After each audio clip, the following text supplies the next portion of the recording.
Hello, everybody. Welcome into the Athletic Fantasy Football Podcast. Michael Beller and Jake Seeley here with you on a Monday, kicking off another week here on the Fantasy Football Pod.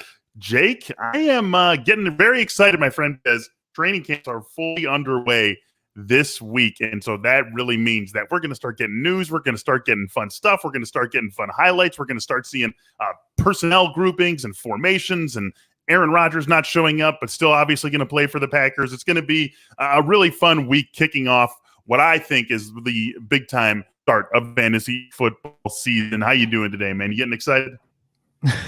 Yeah, excited for what? All the overreactions we're going to have? Although, yeah, all of it, man. This is all what makes fantasy football. No, it's not what makes fantasy football. This is where people make the most mistakes. I was gonna say we haven't talked since the freaking we can't get past even training camp yet before Michael Thomas and all this other stuff going on.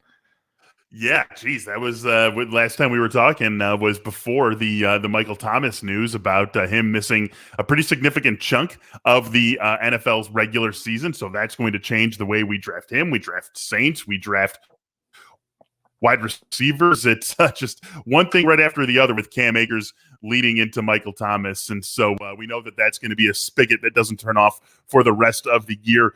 Jake and I today are going to be running through AFC training camps. We did this last week with the NFC. Now we're moving on to the AFC, 16 teams, of course. And here's the thing. Here's the thing to understand as you are watching this on YouTube or listening to us on the podcast. We know that there's going to be a lot of stuff coming from coaches. We know there's going to be a lot of highlights that people go crazy over that really mean nothing. What we are trying to get down to is there something that could happen at the Chargers training camp or at the Ravens training camp or at the Raiders training camp that would make us think differently about player X or player Y? Is there something that a head coach could say that would make us feel differently about this player or the way this offense is going to run? In some cases, the answer is going to be no. Things are going to be relatively straightforward for teams. Things are going to be relatively straightforward for the players that make up the fantasy relevant guys on that team. And there's really not going to be anything that could happen at training camp. But in other cases, the answer is going to be yes. We're going to fill in the blanks as to what those might be. So now that we've got that foundation set, now that we've got that ground set, we can jump into the meat of the show here. I structured this, Jake, so we would talk about the best teams at the top, or at least the very best team at the top, and then go from there, which means we're getting into the AFC West first. And we're going to talk about the Kansas City Chiefs. You know, it's funny, right? We've seen, 3 years now of Patrick Mahomes, Tyreek Hill, Travis Kelce, and what they do and how they really hog all the spotlight in this offense. This feels like one of the more straightforward groups that we do have in the entire AFC. And we know Clyde Edwards-Helaire, or at least we're hoping that he takes a step forward in terms of the backfield share that he handles for that team this season. Maybe there's an opportunity for Mecole Hardman to step up and gain a larger share of the passing game as well. When you look at this team, is there one thing that could happen in training camp or two things that could happen in training camp that would make you feel differently about anyone involved? Really, the only difference is Hardman's situation, of whether or not they're going to be using him outside or, I mean, really, we go back to when they drafted Hardman. Hardman was basically to replace Tyreek Hill in case they weren't going to have Tyreek Hill, who plays a very similar game. And we saw last year and times before that when everybody's healthy, he doesn't see the field much. He barely sees targets, and then you don't see a whole lot of production. So if he's just going to be in that similar mold, then, you know, the most interesting one that I've been getting for dirt cheap because he's undrafted and then some. So you even have to talk, as much as I hate to say, and best balls, but best balls are like the only place he's going. And that's why I bring it up, is that Byron Pringle fits Sammy Watkins more than Mecole Hardman does. So Demarcus Robinson is still going to be a thorn in everybody's side outside of Hill and Kelce, catching 3 or 4 touchdowns and getting some use here and there. But I'm going to be interested to see if Hardman's getting used and how he's being used, because if it's not changing usage wise, then that means Pringle might become, you know, everybody wants to take a dart throw in this offense, but it might be Pringle that ends up being the one and not Hardman that everybody gets excited about. You know what's funny about everyone wanting to take a dart throw in this offense is that we've wanted to take a dart throw in this offense for the last 3 years, and the darts really have never worked out, have they? Am I missing someone? Or it's just been Mahomes, Kelce, and Hill, and we're throwing darts every Watkins year at briefly. a receiver. Briefly, he had his week one heroics every year, but other than that, It's like the darts never work out. I do think that this is the year, though, with McCole Hardman. Our AFC West Roundtable episode is out now. You can listen to that. And I was talking to Nate Taylor, our Chiefs beat writer, about it. And McCole Hardman is the one guy who he's really excited about seeing, because it does feel like with Watkins out of the way, even though he doesn't play that same role that Watkins played in the offense, that just the availability of targets will benefit him the most, and that he's the biggest playmaker in this offense alongside the guys who already are making play after play after play and have been for years. And so that could redound to his benefit in a way that would make him a little bit more a fan guy than been in years past. So I think that's something to watch, how they are using him and how he is being deployed throughout the summer. We move on to the Los Angeles Chargers, and another team that feels relatively straightforward to me. I think the thing to watch for here is just how much they are trying to treat Austin Eckler like Alvin Kamara, with Joe Lombardi coming over from New Orleans, taking over as the OC for the Chargers. That's what I look at. Otherwise, Jake, I mean, Justin Herbert, I suppose we could look for a step forward from him, although it's hard to pinpoint exactly what that would look like in the summer. We know what Keenan Allen is. I think we relatively know what Mike Williams is. We know what Jared Cook is in this offense. Like, this is one of those that I'm not sure much could happen with the offense that would change the way we feel about where we're already taking these players. Are you thinking about this any differently? No, I think the one is, who's the complement to Austin Eckler? That's, if we get a solidified answer and this is the person that's going to be out there 40% of the time or so, then we have some intrigue in there, because if Eckler gets hurt, tons of value. If he doesn't get hurt, still somebody that you probably use as a flex, similar to the James Robinson, Latavius Murray, those type of players. But right now it's just a cluster behind him. So whether it's Kelly or Jackson or whoever it might be, I think that's the only thing we can really get out of it, because Mike Williams just needs to stay healthy. And then, I could not care less about Jared Cook. We'll never draft Jared Cook, and we'll never touch Jared Cook. We definitely know that about you. With Eckler, where do you have him right now? And is there anything that could happen this summer that doesn't include injury to someone you have ahead of him that would change and you would have you bumping him up your rankings at all? No, because he's already inside my top 10. So there's nothing that could happen that would have, like, who's he right behind? There's nothing that could happen that would move him ahead of that person. I don't know. There's like right behind there's a cluster right there. So you're going to make me have to go pull it up and say, hey, have these things ready. You let me know. He's 7th, right behind Ezekiel. Look how quickly you got to that. Are you kidding me? And Jonathan Taylor. He's sandwiched between Elliott and Taylor. Okay. And there's there's nothing that could happen short of a Zeke injury that would have you taking him over Zeke? No. Okay. All right. Well, I'm very excited to see how that usage plays out, because it does feel like he could get that Alvin Kamara role, and Joe Lombardi is already making those comparisons himself, talking about Eckler. Well, too much of a split, he could fall down. He could fall behind Taylor and Joe Mixon and stuff like that if we're splitting too much. But no, right. There. But I don't think that's going to happen. Anyway, I love being at the back half of drafts, because Austin Eckler, one of my favorite targets in drafts this season. You can pretty reliably get him toward the back end of the first round. The Denver Broncos, this is going to be a fun one. We know there's going to be a quarterback competition here between Drew Lock and Teddy Bridgewater, and it feels like one of the true quarterback competitions, maybe one of the truest we've had over the last few seasons, and that it really does feel like either one of these guys can be the starting quarterback for this team in week one. When I talked to Nick Kosmider, our Broncos beat writer, he talked about the Bridgewater acquisition as setting a floor for quarterback competency in the offense, and that Locke has the higher ceiling, but if he falls beneath that floor of competency, Bridgewater is going to be the guy. That's obviously where our focus will be trained on this team in the summer and in training camp. But is there anything else going on, or is there something related to this going on that would change how you feel about Cortland Sutton or Noah Fant? What are you looking for with the Broncos? Outside of figuring out who their quarterback is if the quarterback's even on the team. So outside of that, not really. It's the running back, honestly. As soon as the draft was over, we talked about it and said Williams was going to take over by the midpoint of the season. Melvin Gordon continues to be disgruntled. I'm assuming he'll show up for training camp, because now we're talking fines and stuff like that. We'll have to see.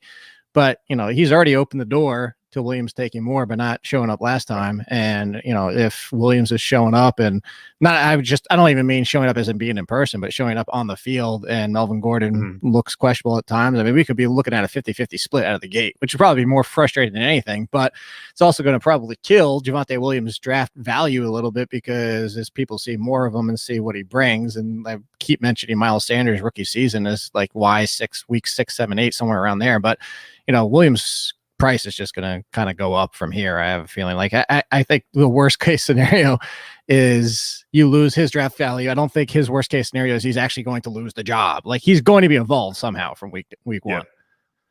Is there, or not is there, because there definitely is, but what would Javonte Williams draft stock have to get to before you were pulling off him? You've been one of his biggest fans going back to the draft.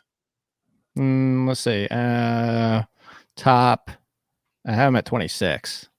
And I'd say if he got into the top 20, then I'm out. Mostly because at 18 and 19, or 17, 18, and 19, and Darrell Henderson, Edwards-Helaire, Mike Davis, you put him right there.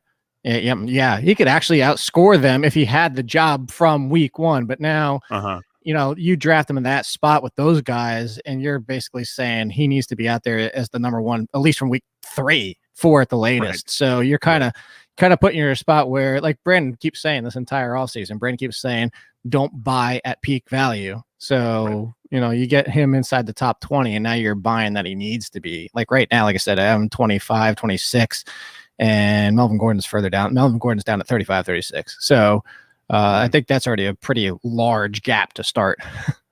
Yeah, and it's a good thing to keep in mind too, because you referenced Clyde Edwards-Helaire, and we're talking about the Chiefs, and I referenced something about him, getting a larger share of the offense, and I think we have a little bit lesser of a view of what he did last season than what he really did, because of what his draft stock was. Like, if he was treated as, where he was basically going when Damian Williams was still in the picture for the Chiefs last year, and then had the season that he had, we would have thought of it as an unqualified success. But when Damian Williams bowed out last season, he comes up into the first round, Clyde Edwards-Helaire, that is. Now what he did last year feels like a disappointment, but it was a fine season on paper and on the field for Edwards-Helaire. And so that's good to keep in mind with Javonte Williams. If he does start climbing up draft boards and he's into those low 20s or even in the top 20 with the guys that you mentioned, Mike Davis, CEH, guys like that, there really is not a whole lot of room for profit on a Javonte Williams pick at that stage, no matter how much you like him, because unless Melvin Gordon holds out, and I think Melvin Gordon has learned the holdout lesson, we're going to see him in this offense. He's going to have some sort of role that eats into whatever Javonte Williams does, no matter how good he is. Las Vegas Raiders, our last team to look at in the AFC West. This is a team that definitely has some moving parts in the backfield, with Kenyon Drake added to Josh Jacobs. Out wide, we're not really exactly sure what to expect out of Henry Ruggs, Brian Edwards. They add John Brown. So there is a lot to watch, I think, in Vegas's training camp. What do you have your eyes most on? Yeah, basically everything except for Darren Waller. What's the split in the backfield going to be? Maybe there's a scenario where Josh Jacobs sees more of a share like a Nick Chubb, and Kenyon Drake is Kareem Hunt, or maybe you see a larger one where it's a split so far that Drake isn't even relevant in fantasy. And that, and then we get maybe Josh Jacobs is a little bit undervalued despite his lack of usage on third down and in the passing game, all that type of stuff. But I think there's a scenario where, you like Chris Carson for Josh Jacobs, something like that. So there's a scenario where we can see the backfield get us some clarity. It might not be good clarity, but it'll be clarity. And then at wide receiver, that's what we're looking forward to. Is John Brown going to be the number one? Is he going to be a 1A to Henry Ruggs 1B? Is Henry Ruggs going to benefit from what I've been talking about, moving back to the slot some more? Is Brian Edwards healthy? And maybe he can be a factor, but there's just a lot of questions like who is going to be the go-to wide receiver? Who's going to be the second wide receiver? Are they going to be irrelevant? Or is it going to be kind of like they're all out there in different roles, and maybe they just cannibalize each other by all three being involved? And all we really care about, again, is the backfield and Waller. Yeah, I love that you made that parallel between the Browns backfield and the Raiders backfield, because I made the same parallel on that AFC West episode. And there's another team in the A that I fit. Obviously, neither the Raiders nor that other team I'm thinking of are on the same level as Chubb and Hunt, but I think there's another backfield in this conference along with the Raiders that could follow a similar sort of structure to what we know to expect out of Cleveland with those two guys. And that wide receiver battle, it's sort of like what we talked about in Detroit on last week's episode where we did this in the NFC, where, I mean, you think about what Nelson Aguilar did last season, there was some value there. And it's not as though someone's just going to step right in and repeat Nelson Aguilar's stats exactly, but the opportunity is there. As great as Darren Waller is, there's really not much more room for him to get that many more targets. So the opportunity is there for one of those receivers to step into Nelson Aguilar's target share and make the most of it the way that Aguilar did last season. So it'll be fun to see how John Gruden is deploying these guys, how they're used, how Derek Carr is vibing with them. It'll be something that's really interesting to watch, I think, at Raiders camp.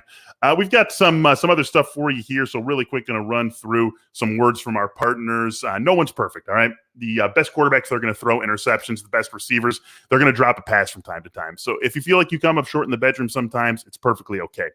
If it's bothering you, though, there are options. Go to GetRoman.com/fantasy now. With Roman, you can get a free online evaluation and ongoing care for ED, all from the comfort and privacy of your home.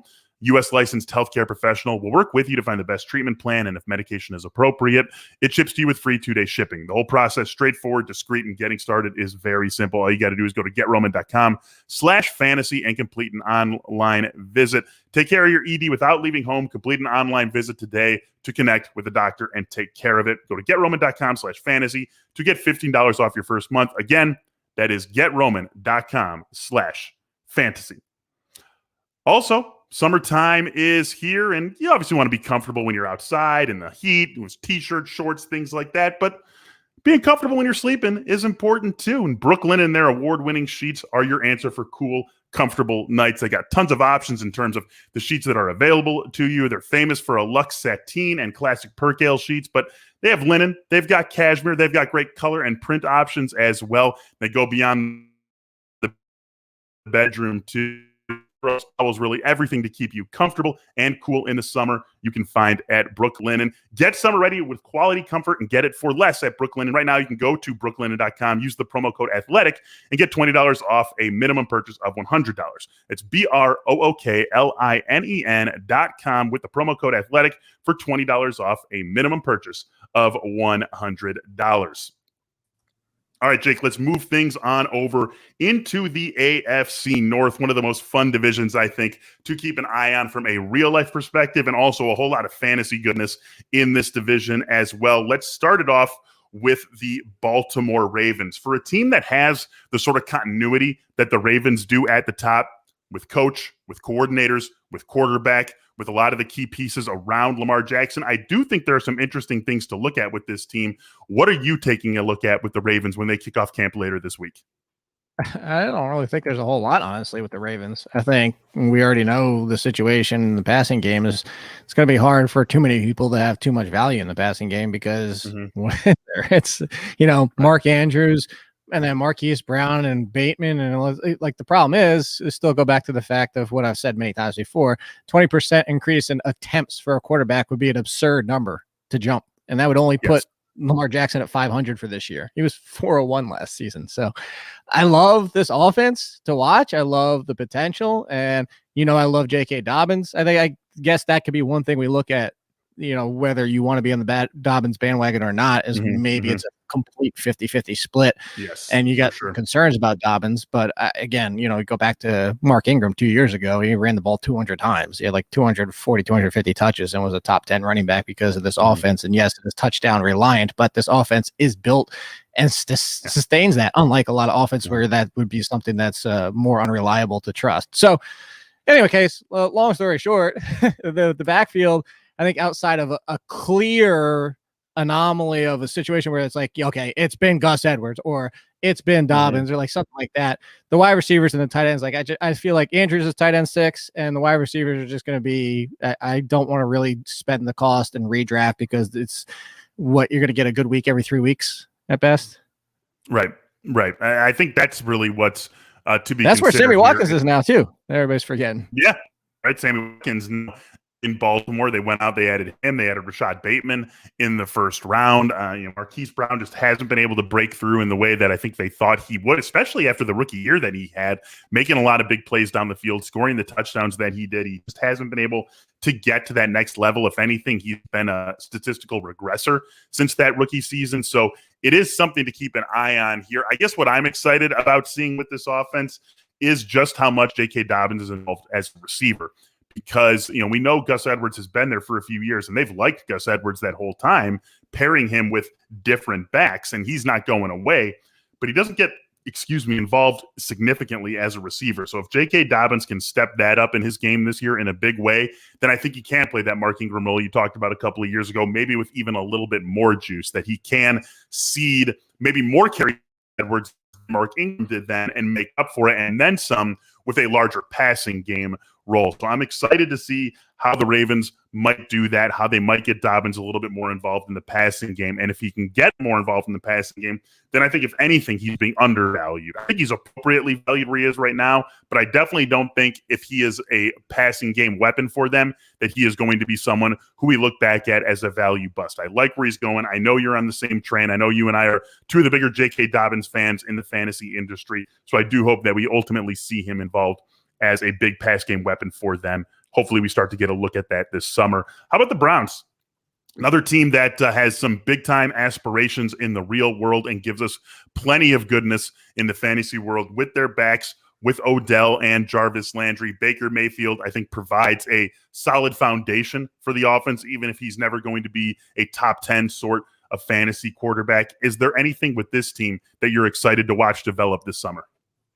Nope. Next team. What do we have to ask about this team? It's Nick Chubb, Kareem Hunt, Odell Beckham, one of those, just being healthy, and Jarvis Landry. Like there's tight end. It's whatever. Unless, and then Njoku gets traded or something clears up there. But this team is we know what this team is. Maybe like Donovan Peoples-Jones. No, like there's no third wide receiver here. No. I know. I'm reaching. I'm trying to come up with something. But this is slightly better Ravens from a passing perspective because they are so good in the run game and so run heavy and Kareem Hunt's a big factor in the receiving game. There's not a volume for a third wide receiver. There's not even volume that I even want to mess around with the tight end position. So unless Odell Beckham gets hurt again, and then you can start talking about whether it's Peoples-Jones or Higgins again or anything like that, which it looks like it probably be like Peoples-Jones after looking decent at times last year. But again, that's all it is. Okay, well, maybe that. Who's the third wide receiver? It's not going to matter from day one unless somebody gets hurt, but it will matter down the road potentially. Exactly. Injury only. That's something that that's something that you file away for a potential Odell Beckham injury or Jarvis Landry, who's never missed a game because of injury in his life. The one game he missed last year was because of COVID-19 contact tracing. So it's hard to think he would be the one who would get injured. This is one of those teams that is very straightforward, and anything we hear from Kevin Stefanski or anything we see on the field, maybe will matter to the team in real life, probably not going to trickle down to our fantasy game in a way where we're suddenly drafting Odell Beckham differently or Jarvis Landry differently or Nick Chubb differently or anything like that. I will say, just as an endorsement for Nick Chubb, I know we wish he had a bigger pass game role than he's going to have with Kareem Hunt healthy, but just go look at his run-only stats over the last few seasons. I'm not saying you take him, in the top 3 or the top 5 of a draft, but the back half of the first round, I think you'll be just fine with him as a runner, essentially. Only getting his one. I'm going to draft where he went as the 5th running back. And what did you think about that? I thought it was absurd, and I took Saquon Barkley as the 8th running back. I mean, I would not take him. Over those guys either. But I'm just saying, once those clear workhorse dual threats fall off, I think that Nick Chubb is perfectly fine to take where he's going late. But that would include, as you know, Ezekiel Elliott for me. Or I think that nobody's. It would for me too. I'm looking right now. So he went 4th, and then Derrick Henry, 4th. Zeke, Taylor, Barkley. Oof. I mean, I love Nick Chubb. I would love to hear the argument for Nick Chubb over Derrick Henry. Over Zeke, over Taylor, over Barkley. I mean, at least you can understand. He is the exact same. What the Barkley concern of the injury? I mean, and Zeke, and it was after Dak went down, and obviously I think that explains it away. But So I don't agree with those arguments, but I understand where they're coming from. I would not understand the Nick Chubb over Derrick Henry argument. I don't even understand what the basis of that would be. Let's move on to our next team here, the Pittsburgh Steelers. Here's the thing I want to watch, and I don't think we're actually going to see it in the summer, but like, are we sure Ben Roethlisberger's up to this? Like that's what I want to see with this offense, because if he's not, with that line in front of him, there's a lot of guys we have high hopes for this year that could go down the drain. And so that's what I want to see. I want to see how this line starts to coalesce. It's a totally new group. They were not good last year. They have some new faces that they're trying to work in that are very important to work in front of a 39-year-old quarterback. Like, that's really what I got to see, because I think from the receivers and the Najee Harris standpoint, we generally know what to expect, at least within realistic bounds of what they might produce at the high end and the low end. Yeah, I'm honestly, when it comes to Ben, I'm not even really that concerned about watching him, because even if we do get the, it's like, it can't get much worse than it was last year. Like, if he's just Ben Roethlisberger from last year, Juju's going to be top 30, Claypool's going to be top 30, and Deontay's going to be top 20. That was with Ben playing pretty poorly and not having a lot of zip on his arm. So if he is last year's Ben, similar to like the last 2 years of Drew Brees, then it's not what we want, and it's not great, but it's not the end of the world. Like, I kind of feel like the Steelers receiving core has a nice floor with Najee Harris coming in there and balancing it out. The bigger concern I have is what you were talking about. Similar to the Giants, both teams told us they're fine with what they have, even though everybody questions it. Well, if this offense looks terrible in the preseason and training camp, and there's reports that somebody's getting beat all the time, and we haven't even played a preseason game yet, or, there's a big question, they still haven't decided who's at guard, and like just all these kind of things like that, then, the concern for Ben is more of like getting the time and actually being able to hit plays downfield. And, you can even knock down Najee Harris a peg, because it would be breaking a tie. Like, do you think Najee Harris deserves to be in the top 12? Like, a lot of us do. Then, maybe you knock him down a half of a tier because he just can't even get out of the backfield. So I think the offensive line is going to be the most interesting thing for this team. Yeah, it really has to be. There's a handful of teams that is true about, and the Steelers are going to need to do it to take advantage of all that skill position talent that they do have. And, we want to see those guys be able to get open downfield. We want to see Chase Claypool and Deontay Johnson make some things happen down the field, but it's not going to be there way if that line can't stay solid in front of Ben Roethlisberger. An interesting team to watch because of everything that is at stake with them, and just how much fantasy goodness they could have if things work out, and how much you're going to have to pay for it no matter what on draft day. What could go wrong if it doesn't? There is, I think, a little bit more risk associated with the Steelers offense structurally than is being assumed in drafts right now. Last team in the AFC North to talk about, Jake, it is the Cincinnati Bengals. Obviously, we want to make sure Joe Burrow is healthy. Obviously, we want to make sure that knee is holding up well and that he can do basically everything that the Bengals need him to do. Maybe he moves around a little bit less this year than he did last year, but we need to see that knee, that leg being structurally sound. Is there anything else that you look at with this Bengals offense? I think that, it also goes to wide receiver. How quickly is Chase going to catch on? And do we expect, a lot of us say that Chase will be the number one. What if he comes along slowly and Higgins is still the number one, or he's the number 3 behind Tyler Boyd on top of it? So just, see how the wide receivers play out. The pecking order for a lot, including myself, is Chase, Higgins, Boyd, and that could change. But what we see, there's a lot of things. I'm not going to say we're going to have a 100% clear picture. A lot of these are like, what actual intel can we gain? Well, we could get some from that, and a lot of it's going to hinge on Burrow, as you mentioned, being healthy and who's he comfortable with. I think a lot of it comes down to, too, is we're assuming Joe Mixon's 100%, and we're assuming as quote unquote, he's never coming off the field. Well, if he's also never coming off the field, there's going to be another running back involved, but also who's behind him? I've been drafting a lot of Chris Evans, and Joe Mixon has not been a picture of health for his career. Like, there's risk there. And I think Chris Evans would be a nice all-around running back. Puka Williams undrafted is kind of like a pass-catching Tariq Cohen type of running back. And then you have Samaje P. Ryan, which, flashed, but, I don't think anybody thinks he's the long-term or permanent solution as the backup running back. So kind of see how the backfield shakes out, I think, is something we could go off of. But, as long as Joe Mixon's healthy, that's a lot of value there. He was the one that I paired with Saquon Barkley in that draft with the 5th pick in the 2nd round. It's pretty nice start to say. Joe Mixon was well on his way to shattering his previous career high in targets last season before the injury limited him to as little time as he was able to play last season. And that was even with Giovanni Bernard on the roster. Now with Gio in Tampa, it seems as though the Bengals are ready to set him free and let him be that sort of workhorse back. And maybe we'll get a little bit of a window into that in the summer. Again, I wouldn't expect to see too much of any of these guys in preseason games, but maybe, just maybe, we'll get a little piece of what Joe Mixon's pass game role is going to be for this team. Because if that steps up, if that even, forget about stepping up, if it just stays on a per game basis what it was last year, then we're probably going to look back on him as one of the bigger draft day bargains, because it does feel like he could potentially own that backfield in a way that we talk about the guys at the very top of drafts owning their respective backfields. I do think that wide receiver group obviously also going to be very fun to watch. Let me just pull that up for one quick second before we move on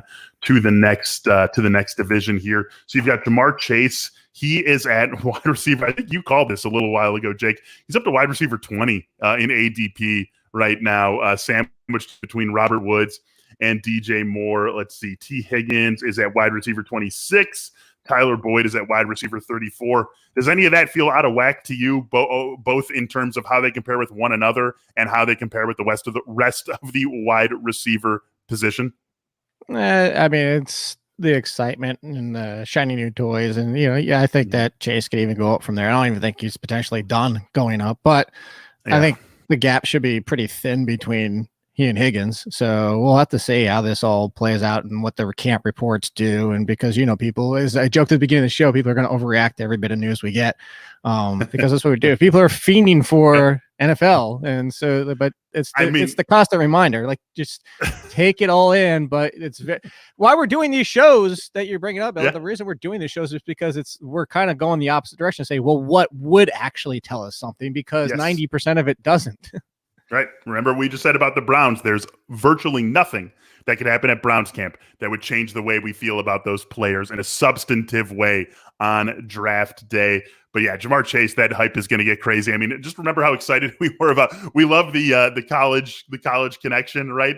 To the point that we're like, CJ Beathard with George Kittle, he's going to get a boost. And James Washington and Mason Rudolph, they played together in college. Watch out for James Washington now that Mason Rudolph's in there for the Steelers. So I think Joe Burrow and Jamar Chase, that's going to get a little bit more play than those other ones. Let's jump into the AFC South here, Jake. Start with the Tennessee Titans.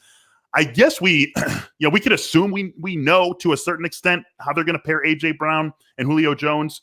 It'll be nice to see them on a field together and start to get an idea of what that is. I don't know if it's going to change the way that we draft either of these guys, but it'll just be nice to see them and see them together and see what sort of sets the Titans have them in and how they have them lined up. But I don't know if there's anything here really with this team. Maybe you can make a Josh Reynolds argument. Maybe you can make an Anthony Ferkser argument. But is there anything with the Titans that would move the needle for you in a meaningful way? Meaningful is that maybe Julio Jones is the number one and AJ Brown is the 1B, which I don't think anybody expects at this point of the career. Right. But I don't think there's a non-zero. There is a non-zero chance that does happen. I mean, Julio Jones is still one of the best receivers of all time. Yeah. And definitely the past decade. You can make an argument that the past decade he's the best. Yeah. So if he's 100% healthy, granted, and that's why I say we have to see. It's like maybe Ryan Tannehill just loves him. I mean, granted, again, AJ Brown. AJ Brown. I had fifth right behind Calvin Ridley before this trade happened. But now. I think that's the only thing. That's the only real actionable one because, I have no interest in the third wide receiver, no interest in the tight end, just like I had no interest in the tight end last year. And that was when Corey Davis was the number 2 wide receiver, let alone now. So the Ferkser, no, couldn't care less. And I couldn't care less for Jonnu. So if I couldn't care less for Jonnu, definitely couldn't care less for Ferkser. Yeah, I'm with you there. I think that's really the only thing we watch is if does Julio somehow get ahead of A.J. Brown in Ryan Tannehill's heart? And that's really the only thing. And again, that's probably not something that we're going to see in the summer. That's something that would just sort of happen to us in the regular season. So the Titans, wherever you've got them now, that's probably where you're going to have them on draft day. And outside, you got the big three of Derrick Henry, A.J. Brown, Julio Jones that are all going in the side of the top. 30 or so in drafts, and Brown and Henry inside the top 20. Then you've got Ryan Tannehill at back end QB1, and then really not a whole lot more to look for, but still going to be a very fun offense here in Tennessee. Indianapolis Colts, there is stuff to watch for here with this team. Carson Wentz going over to Indy. Can Frank Reich bring some of that Philly goodness out of Carson Wentz? What does that mean for T.Y. Hilton, Michael Pittman, Paris Campbell? How do those guys fit together? No matter how good Wentz is. How much of the backfield does Jonathan Taylor own, and what is Nyheim Hines still doing? What is Marlon Mack doing now that he's back healthy? Remember, he is still on this roster, and they say still going to have a role. There's a lot to watch for, Jake. I see the air quotes there, but there's a lot to watch for in this Indy team. Let's try to parse it here. What are you looking at with backfield, with the receivers? I guess just with Wentz's overall play. Like, how do you look at this Colts team going into the training camp? Yeah, I have very little interest in the backfield. I put that on quotes because Marlon Mack is not on Taylor's talent level before we even talk about the fact of talk about the number of players that have come back from an Achilles and looked anything like their previous self, let alone, a running back situation like this. So even that, and I say that to go back to the Taylor comparison, is that even if Mack was 100%, even if Mack didn't have the Achilles injury, he's still not on Jonathan Taylor's level. Remember where the Colts took Jonathan Taylor. This is not like, they took Jonathan Taylor and was like, all right, well, this is just kind of played out this way and it's a little bit better of a talent. No, it's I just stop with the Marlon Mack. And I say Marlon Mack worry. Like Marlon Mack might be 100%. He might be the third running back and get 3-5 touches a game. So not worried about that. If I'm 1% chance that goes sideways, 1%. I'm like the smallest crap open. I want to watch the wide receivers. I want to see if Michael Pittman's going to take a step forward. I thought that he had the potential to be a very nice number 2, like a Corey Davis on a lot of teams. He has the situation here and I know a lot of people are on them, but I also think a lot of people are forgetting about Paris Campbell and how excited people were for him coming out of college. And he's today's NFL slot wide receiver. And I say today's because it's, it's different than it was 10 years ago. But if you see what Paris Campbell could bring healthy, you could have 3 dangerous wide receivers. And yes, this team has been tight end heavy in the past. They're one of the few teams that only ran a couple 13 sets of 3 tight ends out there. So probably not going to see that again if everybody's healthy. And I think the concern there is if you do see Paris Campbell healthy, if Pittman has stepped forward, if T.Y. Hilton plays more like he did the second half of last year, which this team moved him around and helped him out in that facet, is that even if it's Doyle or Mo Alley-Cox or whoever it might be, it could be a very similar team to what we saw for the Panthers last year where the tight end is irrelevant. And I kind of hope for that because I like all 3 of these wide receivers. Hilton, even at this point of his career because of his value, but Pittman and Paris Campbell going forward, if they're, healthy and taking steps forward, you have a very dangerous trio out there. I agree with the even stage of his career because of the value. I mean, Hilton right now is the wide receiver 49 in drafts, so 118 overall between Michael Gallup and Marvin Jones.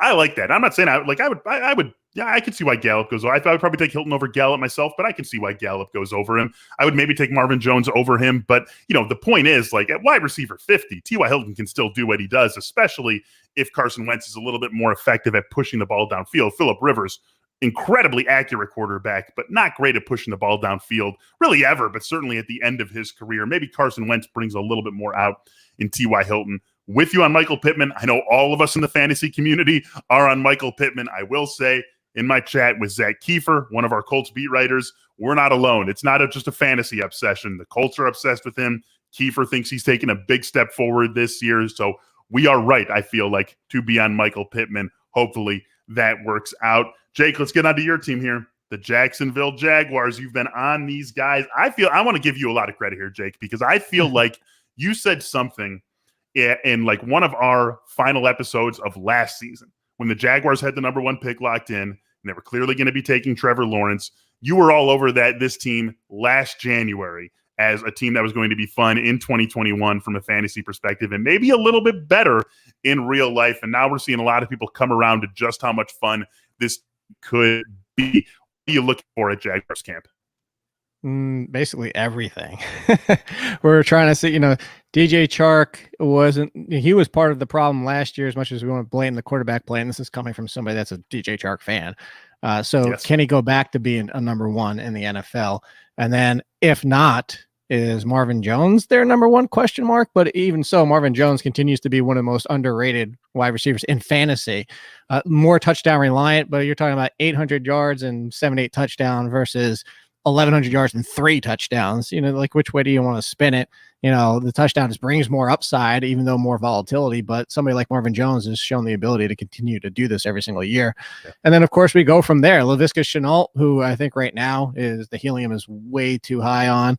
I love him as a player, but unless he steps past Chark, and he's not going to pass Marvin Jones. Marvin Jones, at worst case scenario, I think is the number 2. I think he has to get past Chark, and that's my concern. Mm-hmm. So Shenault is the 3 with ETN and James Robinson, that duo out of the backfield. I just think this is a lot of talent, and we're going to have to see if there's a clear pecking order. I don't know if we're going to get the answer, but that's what we're hoping to see. We're hoping to see ETN and James Robinson have some type of clarity. Is it a 60-40 split, 70-30, 50-50 right down the middle? And then the same thing for wide receivers. Is it a Chark, Chenault's 3, Marvin Jones 2, or is it Jones, Shenault?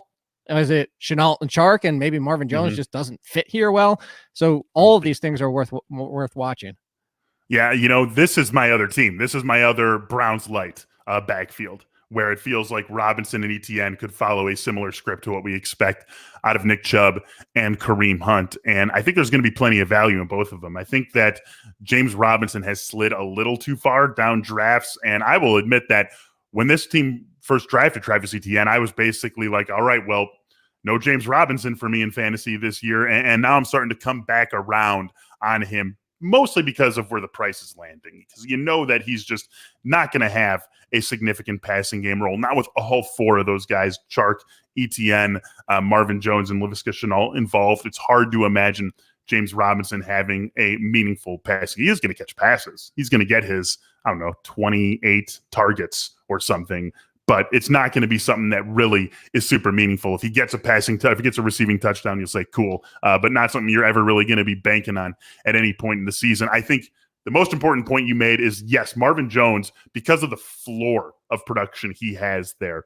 I feel like you're right that he's locked in as number 2, that it can't be any lower than that. But he's done it not only for as many years as he's done it, but think about the different teams, the different quarterbacks, the different systems he's played in. And Marvin Jones has basically always been Marvin Jones. Cincinnati, Detroit, the quarterbacks, it didn't really matter. So it would seem silly to expect Jacksonville, when they already had Chark and Shenault on the roster, to go out, sign Marvin Jones to marginalize him as the number 3 target in the passing game. It just doesn't add up. So I do think that that's important to keep in mind when you're thinking about Chark and Shenault and how you're watching this team this summer. One more team to get to here. It is the Houston Texans. Obviously, everything that's happening surrounding Deshaun Watson and the allegations from off the field, that is going to drive this team does this summer and the discussion that is around the team this summer. What else are you looking at? I mean, the backfield to me is pretty intriguing. I would love to see Phillip Lindsay chip away at David Johnson's role atop the depth chart, because I think if he can start it in the summer, then maybe by time October comes, he can flip it on David Johnson and take over as the number 1 guy there. What are you looking for with this team? Yeah, the unfortunate thing is I don't think we're going to get that. I don't think we'll get anything, even probably from preseason games, where we have some type of idea of how this is going to shake out outside of, okay, he's on the roster bubble. But we've seen, and I said from Mark Ingram, we've seen reports of somebody's on the roster bubble and then week 1 rolls around and they're locked in as the backup running back. This is why I'm not paying that much close attention.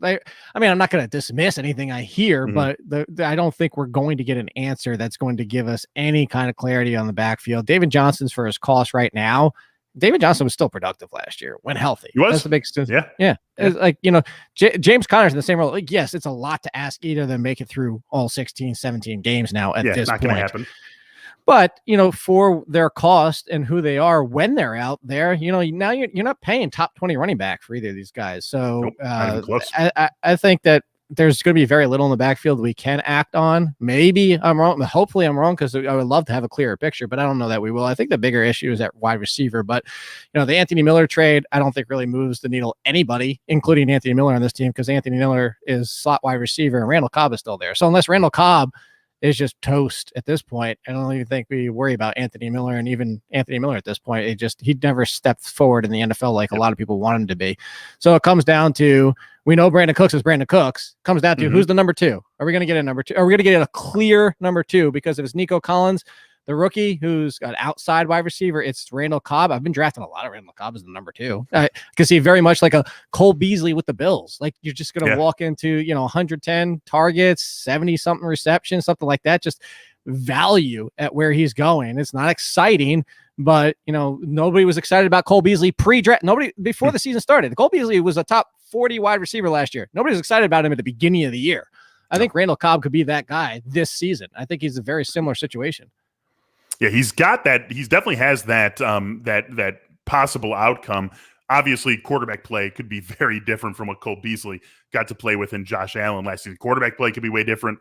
Offensive ability for the entire group could be way different. The way the team plays offense, right? No Brian Dable running or scheming offenses in Houston. So everything structurally could be different, but there is a straight line to 2020 Cole Beasley and what he was and what he represented in Buffalo's offense to 2021 Randall Cobb, what he is, what he represents in that team's offense. So that's something to watch for. It's probably not going to be a team that wins people too many fantasy championships. Got one more message here for you. Oh, no, wait. Oh, my God. Wait, I got to get Jake back. What was that? Because we're assuming the defense is going to be trash too. So yes, we are. It was like, you're going to have to pass. And yes, let's assume it's Tyrod Taylor for the entire season. Yeah. There's still going to be 550 pass attempts, give or take 30. So let's even go to the low end. Let's say that he only passes, let's even say 500. Let's even go back to Lamar Jackson. That's only 500 pass attempts. Let's even say that. Brandon Cooks is only going to get $130 of those, $140. Mm-hmm. There's 350 plus targets for Cobb, Collins, the tight ends, the back. There is, you said no winning championships, and that's why I said I want to jump back in, is because Randall Cobb getting 120 targets like Cole Beasley did could be a piece that helps you win. They're not going to be the guy, like, you didn't get a top 10 player, but somebody here is going to bring value to teams. That's what I want to say. And hell, if they do trade Deshaun Watson, and the person the team they trade him to brings their quarterback over, like there's Eagles rumors swirling around, and all of a sudden there's Jalen Hurts at quarterback instead of Tyrod Taylor. I'm just saying, like, there's a lot, like the draft's going on right now. Go get Cooks at where he's going. Go get Cobb, and even draft Nico Collins. Draft all 3 at their cost, even if they're on the same team. You're going to have value somewhere. Cooks is ridiculous where he's going. This is a guy who's been productive. Cooks, how stupid it is. What is he, 30? He is at least according to the Fantasy Pros composite of CBS. Oh, wait a minute, I'm looking at standard. Let me pull up the half PPR. The defaults to standard. You've been on this website. You know how it works, Jake. Come on. That's what I'm saying. I don't understand why. He is, so the composite of half PPR scoring, Yahoo, Fantrax, NFFC, wide receiver 40 for Brandon Cooks right now. That's just. I thought 30 was stupid. I mean, Brandon Cooks has never been a wide receiver 40. Right, like at any point in his life, have there been 39 receivers in the league he's been playing in who have been better than him? Go back, obviously, when he was a kid. Go back to Oregon State. Go back to every year he's had in the NFL. Like 40 is just absolutely ridiculous. Let's see. He's Randall never Cobb finished below wide receiver 15. And Nico Collins are never been below wide receiver 15 Cooks. Unless he missed games. It's unbelievable. And you could say he's played with Tom Brady and Drew Brees. And Watson last year, so he's always had a pretty high level of quarterback play, but whatever, right? Right. I mean, this guy is just producing year in, year out. We are both on the Brandon Cooks train. Now I'm going to kick Jake out for a second to bring you one more word from a sponsor here. Many small business owners, they're busier than ever. And with being focused on managing and growing their business, can't always spend the time they wish they could on recruiting. That's why LinkedIn Jobs has made it easier to find and hire the best candidates for free. Get started by posting your job for free to reach LinkedIn's network of 740 million professionals. Fill out targeted screening questions to get your role in front of the most qualified candidates with the experience, skills, and motivation that you need. Then you can use simple tools to filter and prioritize the top candidates that you would like to interview. LinkedIn Jobs will help you hire the right person for your role. Every week, 40 million job seekers are on LinkedIn. You can get to them and post your first job for free at linkedin.com/fantasy. That's linkedin.com/fantasy to post your first job for free. Terms and conditions apply. All right, Jake, here we go. You are back. We've got one more division to get through. It is the AFC East. Let's start with the Buffalo Bills. Gabriel Davis is the story for me here. The backfield, I mean, sort of like whatever. I guess Zach Moss, if he could push Devin Singletary away a little bit. I think Matt Breida's got a role to play here. So, like, Devin Singletary could fall out of favor in a way that Zach Moss is dominating the carries. I don't know if we're going to really see that in the summer. Gabriel Davis in the role that they're going to ask him to play, that's what I'm watching with this team this summer. Where are you on these guys? I've been off of, and I don't have Gabriel Davis anywhere. And I actually have seen some of the reports, and these are the reports I agree with, obviously.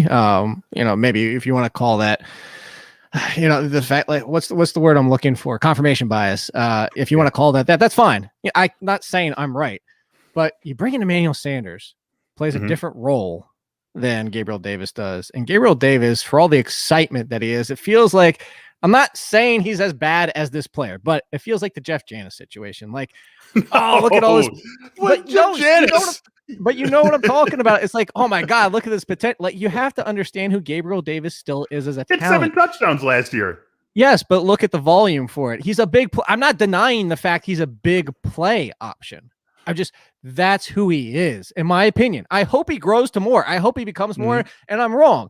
But when I say coming out of college, and what I still see from Gabriel Davis in the NFL is he's Mike Wallace light. Like, that's just who he is. That's fine. That has real NFL value. That does. Yeah. But when we're talking fantasy, if Emmanuel Sanders is healthy, which is also a big ask at this part of his career, but I think Emmanuel Sanders comes in and he is the number 2, pushing Cole Beasley to more of the number 3.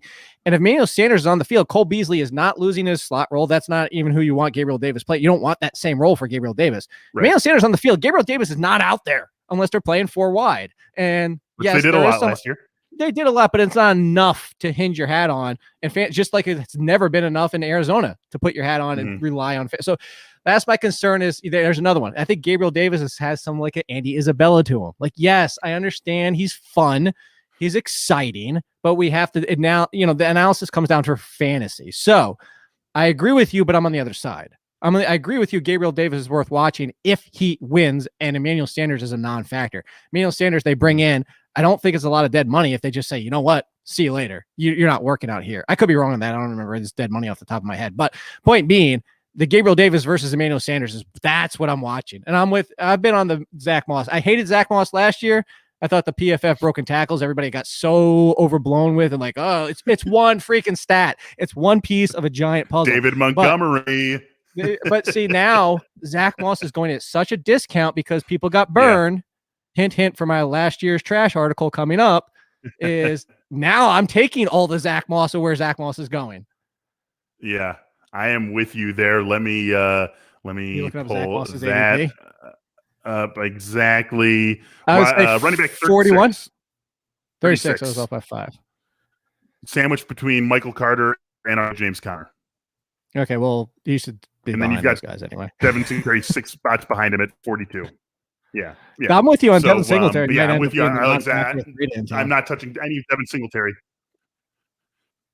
I think he is a non-fact because I think Zach Moss is like I feel Devin Singletary was more of the pass catcher. Not that he caught a ton of passes, but like Breida's got that role. Like he's probably going to miss some time because of injury, but like Breida's got that speed out of the backfield that Moss and Singletary don't really give them. And so if he's going to play that role and Moss is going to be more of the hammer, I think Devin Singletary's got a lot of odd man out written all over him on Buffalo this season, right? And so that's something to keep an eye on too. Miami Dolphins, another super fun team with a lot changing. It all revolves around Tua. I mean, this is all about how does Tua move forward in year 2, because if he moves forward, then we're having a lot of fun here with Will Fuller, with Jalen Waddle, with Devontae Parker still in town, Myles Gaskin, one of the most, I still feel like, underappreciated backs in the fantasy world with where he's going in drafts right now. We're having a lot of fun if that ends up being the case. If Tua can't take a step forward, we're not having any fun at all. We're pizza and when we're French fry, or French frying when we should pizza, and we're just going to have a bad time if Tua doesn't take that step forward. So I think this all revolves around seeing something good from Tua this summer. It was for the people out there that understood the South Park reference. Yes. Yeah, I think, well, but the question here is, are we going to hear anything that makes you feel differently? Like you said, Yeah. C, and I don't disagree with you. Like, I'm a Tua guy. Like, I think Tua is one of the best values this year. And people wanted to write the book on him, and he was just done. And people forget that also that the Dolphins, part of their own problem was they tried to straddle the fence and still have an offense that worked for Fitzpatrick and worked for Tua, which in that case didn't really work 100% for either one of them. And that's what happens when you just don't commit to something. So I don't know we're going to get a report that makes us feel different. Like, let me spin it this way, Beller. If you heard, oh, Tua looked great, he's making all the throws, blah, blah, all the reactions are going to be, oh, sure, it's training camp, everybody looks great. You're going to be like, Tua's like missing his marks here, he hasn't caught on with whatever. It'll be like, oh, it's only training camp. We still have time. He's got a new receiver, a new system. Like, there's going to be excuses either way. So I think Tua might be the number one confirmation bias player of the entire summer. Right. And that's so where I'm going to go, because I think we'll get that answer in preseason and see how Waddle fits. And obviously my concerns about Gesicki and the slot. I think where we need to go is Gaskin the guy? Because if he's the guy, this is a volume Mike Davis type of situation where even 3.8 yards per carry is struggling yards per carry. If you're getting 250 touches, it's not going to matter. We're not going to be upset about it. 250, we want the volume. So if Gaskin is the guy, if he's not, then I think that's something we could act on. Are you worried at all about Malcolm Brown or Salvin Ahmed taking that away from him, taking away enough to the point where he's not the guy? I keep saying this the entire offseason. I feel like I'm an idiot on an island somewhere. Is Malcolm Brown is a concern. I don't think Malcolm Brown's taking his job, but right. Ahmed looked decent at times. You bring in Malcolm Brown, and Malcolm Brown's not a slouch. And that's what I'm saying is like, if this is a committee backfield, so yes, I think Malcolm Brown has to, if we get into training camp and we're hearing they're splitting reps equally, Malcolm Brown's doing this, and like that's going to be a concern for Gaskin. Granted, it all hinges on our opinion of Gaskin and more so than anything than for Malcolm Brown. But yes, we can't ignore Malcolm Brown. We can't ignore Malcolm Brown. That's true. And we're going to have to watch that, I think, closely when this team does get into camp. And maybe we get a little bit of a look at that, especially if they're, I can't remember off the top of my head, but with all these teams this year that are doing the joint practices, I feel like maybe we get a better look at what those teams are going to want to do, seeing them play against real opponents, even just in the practice setting. So, maybe we get a look at that there, a little bit of a bonus where it doesn't feel like a pure game injury level of situation with that backfield. But yes, if Myles Gaskin has the role he had last year, he right now is one of the biggest bargains in fantasy. New England Patriots, a lot of change here, right? But it's perfect because there's a lot of change, right? And maybe Mac Jones takes over from Cam, and they brought in Aguilar, and they brought in Kendrick Bourne, and Jacoby Myers has a larger role in the passing game right from the jump, whereas last year it wasn't until halfway through the season, and Damian Harris maybe, but I don't care. I find it very hard to care about this team in any way, except for I'll take as many cheap shares of James White as I can possibly get. Oh, I'm taking all of Damian Harris and still taking Damian Harris is still going up enough as a value right now. The Stevenson news is only, a lot of people be like, well, he wasn't a factor anyway. It's more Sony Michel. I still don't. Granted, Stevenson being out thins out their backfield, and now it makes it more likely Sony Michel is out there. But if he still was a cut by week one, I wouldn't be shocked by Sony Michel because, and it's more injury related. I don't hate Sony Michel, but to go back to Sony Michel when he first came in, it's a lot of these running backs that he's not LeGarrette Blount in the fact that that's how limited he is, but he's not that far from LeGarrette Blount, which that role is always here, has been here in the Patriots offense. Where I say it's when you go 13-3. Yeah, well, and here's the other thing too, is I keep saying this and bringing this up so people don't get caught into a confirmation bias or with blinders, is Doug Peterson, Andy Reid. We sit here and say things and you see it on Twitter and people are like, they've always been this type of coach. They've always liked this kind of running back. I've said it myself about Mike Tomlin, but Mike Tomlin has always wanted a bell cow running back. Mike Tomlin didn't have that. Yeah, because James Conner getting hurt, but when he was the guy. But I say that to say Bill Belichick has had a cluster of a backfield. That doesn't guarantee Bill Belichick can't change. And the one thing Damian Harris brings him is disguising his plan. If James White is out there, 9 out of 10 times they're passing the ball. If somebody's that's limited, like Stevenson's very similar to Sony Michel and like LeGarrette Blount, if they're out there 9 out of 10 times, it's a run game or a play action. Like it's just, you set up, the fewer plays you make the defense have to account for, the more likely you are to fail because they can limit their window of how to stop you. So that's why I'm on Damien Harris, because I think he goes back to like the Lawrence Maroney days. And who was the one that got hurt playing sand football? Oh God, what was his name? God. Oh my God, it was like it was an off season. It was like right after the season ended, and he was going gangbusters. Oh my God, this is gonna kill me. That's gonna you search while I'm talking here. So I think that's where I just want to hear that Damien Harris just looks great. And guess that's kind of confirmation biasy, but that's why. And I still think James White's a good value. At wide receiver, maybe we get clarity that somebody is clearly the number one between Aguilar, Bourne, and maybe N'Keal Harry finally shows out. But we've talked about this before. Cam Newton being healthy limits the passing game. Cam Newton limits the passing game. Barkley. She knows who it is. She's not the running back. She's excited who it is. But on top of that, it's the fact of it starts at the tight ends. And I think that the number one wide receiver is going to be limited, but there's going to be some value if we can get news, but I don't know if we're going to get that news. All right. So it was Robert Edwards. Thank you. I knew it started with the so I knew it started with the R, and then Ryan Matthews came into my head, and then you know how when you get somebody else's name in your head and you can't go anywhere. Yeah, I'm stuck. Yeah. Man, I forgot. So that was like 1998. That was like right when I started playing fantasy football. I forgot how good Robert Edwards was that season. The rookie year. I think a lot of us started playing right around that range. Yeah. 1,115 yards, 9 touchdowns. He got 35 passes for 331 yards and 3 touchdowns. When was Lawrence Maroney? Lawrence Maroney was like what, 2000? Lawrence Maroney was like 5 years later, probably. I mean, Lawrence Maroney was at Minnesota when I was at Wisconsin, and we're like the same age. So he probably graduated from college in 07 or so.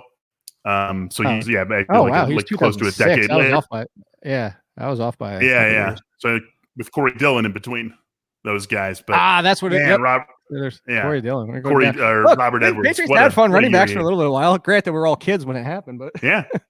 Hey, Stephen Ridley had his 1 year there where we thought he was going to become something of a thing, and that never happened. But basically the point is that Bill Belichick has the ability to change, and that the Patriots always use a mix of guys is more about a roster building philosophy, and not because Bill Belichick always wants to use a mix of guys. They just build their roster in such a way that they have a mix at running back rather than a bell cow. Damien Harris can maybe change that, especially when you can have a pure sort of Damien Harris, James White, both doing what they do in the offense. One more team here, our final team in the AFC training camp run through is the New York Jets. Again, a team with wholesale change, top to bottom. Robert Saleh, Mike LaFleur running the offense, coming over from San Francisco. Zach Wilson as the quarterback. Michael Carter, Tevin Coleman, Elijah Moore in the wide receiver group. There is a lot of change with this Jets team. What are you looking at, Jake, when they start camp? That I'm not wrong. You like how I spun that one? Because what did I say? Day 2 of the NFL draft. This is Michael Carter's backfield. Done. And no, it doesn't mean he's a bell cow, but Michael Carter, like Austin Eckler on 15 touches per game, has top 20 potential, even potentially more than that if the Jets offensive line is as good as we expect it is, if Zach Wilson comes in and is just a competent rookie quarterback, if this team is balanced and talented as we expect it to be on paper. There's a lot of on paper with this team, but Michael Carter's that damn good. And I don't think I'll admit it's going to be hard for me to come off of. Like, if you could say like Michael Carter had a terrible week at training camp, I'm like, it's just don't let me hear. Here, you know what? This is where I'll say I could see me swinging my opinion. I brought up, and I bring this up a lot, and you know, Beller, and you agree. It's not like you have a different opinion. Everybody does, because this is what you should understand. When you hear running with the ones, that's because teams need to evaluate players. You can't run with the twos and be evaluated properly. That's why a lot of times running with the ones is often not actionable. Now, what is actionable, like certain wide receivers out there that are already only running with the twos on this team, Denzel Mims, if Michael Carter is only running with the twos, that's where you get concerned. Where you could see it going the other way, you could see is like Tevin Coleman's spending most of his time with the twos because he's still new to this team, despite having the connection with Salah and all that type of stuff. But anytime you hear somebody who's not even getting run with the ones, it's more actionable than getting run with the ones, if that makes sense. Right. It makes a ton of sense. It is an important point to make. Also, the important point you made, if you haven't been paying attention, this team might have an incredibly good offensive line. They used their first-round pick or their other first-round pick, other than the quarterback that they took with the second overall pick, on Elijah Vera Tucker. Mekhi Becton getting back. He missed a lot of last season. He was their first-round pick last year and missed a lot of the season because of injury. Like, this could be a very strong offensive line, and that could change the fortunes for really everyone involved in this offense. I will say I'm going to be keeping a very close eye on how those wide receivers are used, because Corey Davis, Denzel Mims, Jamison Crowder, who we know he's sort of like this team's version of Marvin Jones, right? Right. But like he's like Marvin Jones, where if he's on the team, he's not totally going to fall out of the picture. He's going to have a big role to play. But yeah, him blocking Elijah Moore, like, someone's going to do something good out of this wide receiver group, and I'm going to be keeping a close eye on how they're deployed in the summer to try to get a jump on who it might be, because not only is someone going to do something, but this is something we talked about a few episodes ago. They're all cheap. Corey Davis is the first receiver drafted, and he's barely inside the top 50 out of this group. So they're all cheap. They're all gettable. And one of them, at least one of them, is going to have a meaningful fantasy season. So I will be trying to get a jump on who that might be. Thanks for getting the jump on your week with us here on the Athletic Fantasy Football Podcast. We are back with you. It's just me and Jake again all week. And you know what? Barkley, too. Barkley will be with us. Brandon Funston sneaking out, getting a vacation before the football season gets underway. So it's me and Jake back with you on Thursday. Thanks for listening to us here today. Thanks for being with us on YouTube. Those of you who were, we'll talk to you on Thursday. Can't wait to see you later.